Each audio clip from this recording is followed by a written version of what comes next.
Great morning, sales teams, and welcome to your online sales manager. This morning we have a very special guest speaker, Kelly Quinn, who will be talking about the sales funnel, target marketing, cold calling, and developing that personal connection via the sales funnel. Now I will introduce Anoop Anchel, who is our sales manager for Australia. Anoop will be interviewing Kelly today, so I'll hand it over to you now, Anoop. Thanks, Emma, and welcome everyone to today's session of YOSM.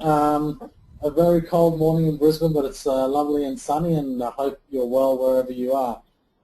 So we've got a cracker of a speaker today, somebody who I admire with the highest regard, who actually has a never say die attitude. I've known Kelly for a number of years, and I know her vivaciousness and her positive attitude and just the way she really delivers from a sales perspective is absolutely amazing. So without further ado, I want to welcome Kelly from Superfox. So welcome on board, Kelly. Hi, Anoop. Hi, Emma. Hi, everyone. How's your day today?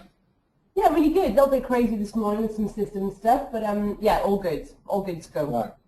Excellent, excellent. So Kelly, do you want to give us a little bit of a rundown on, what Superfox is, who Kelly is, where you've come from, what you do now, and just give us a little bit of a bio on yourself. Yeah, so essentially I'm from the UK, I'm 34. I've always been in sales and marketing, more sales really. I really love the strategic approach and the long-term approach you have to take with marketing, but mostly I love sales, I love the chase, I love developing a brand new relationship from scratch. All of my background in the UK was initially just cold calling, outbound calling teams, that sort of stuff. And then I moved into marketing roles, and then I moved to Australia in 2007. Had the opportunity to take on a pretty dead workwear company that didn't have any contracts, any sales, and I took that on, and literally I had no marketing budget. I had no contacts, I had nothing in Australia, and all I knew really was to buy a data list. And I had a one-page website, that just sort of had my face on it and what we did. Caps and pens and that sort of thing. And I bought data lists. I think that was about $2,000 and a decent phone. And I just called. I called corporates in Brisbane with key decision makers, as the target. And I just talked to them. I didn't know the landscape in Brisbane. I just called, and I was very, very fortunate to land one contract. It was one of those ones sort of lucky because that kept us going for the first year. And that set us going, and that's what I've been doing ever since. So Superfox is a promotional products company, essentially. We do very, very high quality, innovative, clever gifts. So rather than just, companies just throwing the same old giveaways out there, we look at their strategy, we look at what they want to try and do with their merchandise and promotional products, and we advise them, and then we pick up the merchandise sales as well. We also do corporate gifts. Less and less these days we do, I guess, corporate wear. We don't do workwear any longer, but we definitely do sort of promotional shirts, event shirts, and that sort of stuff. So yeah, just advice and products is what we do. Excellent, excellent, cool. So what I want to do is touch base with you on a couple of things. So you come to Australia, you've got no contacts, you basically bought a database, and you just pick up the phone and start calling. Now, from a cold calling perspective, one of the reasons a lot of people have fears of actually picking up the phone is actually the element of rejection. How did you handle that? It's funny, I'm dealing with it again now because I've been out of the business for 6 months. I had my little boy last year, so it's really interesting. I'm for the first time ever in my career, I'm dealing with those feelings of, what if they say no, and how long is this going to take, and who am I going to get through to? I didn't ever have that when I first started because I had years of, outbound call training. So it was a case of just pick up the phone. Like when you're doing it, 200 calls in a 5-hour shift, it's just like a task. Like data entry, it's just data entry. Pick up the phone, dial the call. And I love talking to people, and genuinely, I think Australia is much warmer than the UK. Oh my God, I never get anyone rude to me here. They might not be interested, but they're never rude. So, but what I've been doing the last 3 months, I've been doing this much more refined process. And I'm asking for help from the first person I speak to, which, you know, I know we all sort of associate as the gatekeeper. I think I need to drop that attitude straight away. It's like these people work for that company.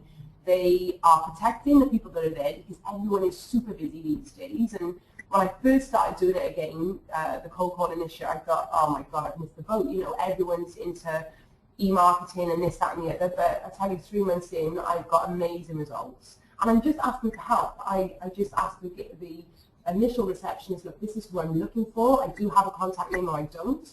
And I ask them to give me a hand. And 90% of the time they do, or if they can't give the name out, they just say, look, you know, you understand, I can't give those details out. But there's ways around it. But most of the time they're really helpful. And they'll give you a little bit of background on the company. So when you do get to the decision maker, you've got a few things up your sleeve to talk to them about. So you take the principle of that you enjoy talking to people, and even if they say no, it's very much, it's all cool because you've had a chance to talk to somebody, and as long as they're not sort of rude, so you really take on that it's not a rejection, it's just that they're not interested in what you're selling at that time. Well, it's not a rejection, is it? I mean, because I've done it. I remember, you know, Queens and Rails, Sun Super, Hutchinson Builders, the clients that we have now all started with marketing. Every single one of them. You right there? Yeah. Echoing or it's okay.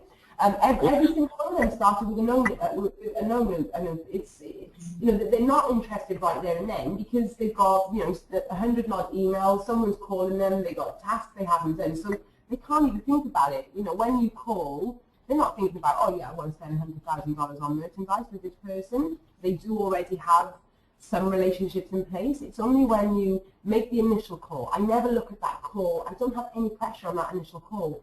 I'm just calling to touch base. And I say it used to be like a 10-point process. It's now like 6 to 7 points. So if that initial call is just like a discovery exercise, you know, can I find out anyone that in this company? So that's just with the receptionist or the office manager. And then I go to getting their name. Then I call, you know, a day later and I actually try and speak to them. I might need to leave 2 or 3 messages before I get through to them. But by then I've had 2 or 3 conversations with the receptionist. They're a little bit warmer. I get the email. I've sent an email. These days I always try and connect on LinkedIn with a really friendly, again, asking for help. Hey, I'm trying to connect with you. I know you're busy. Can you take my call the next few days? So by the time I get to speak to them, maybe a week in from when I first tried to call them, they've had 6 or 7 touches from me straight away. So by the time they speak to me, I'm no longer cold. You know, it feels a little bit cold this side because I don't know what the conversation is going to go like. But you know, it's a chat. It's a business chat, and I can either help them there and then or not. But you know, I started a new data list 20th or 21st of June.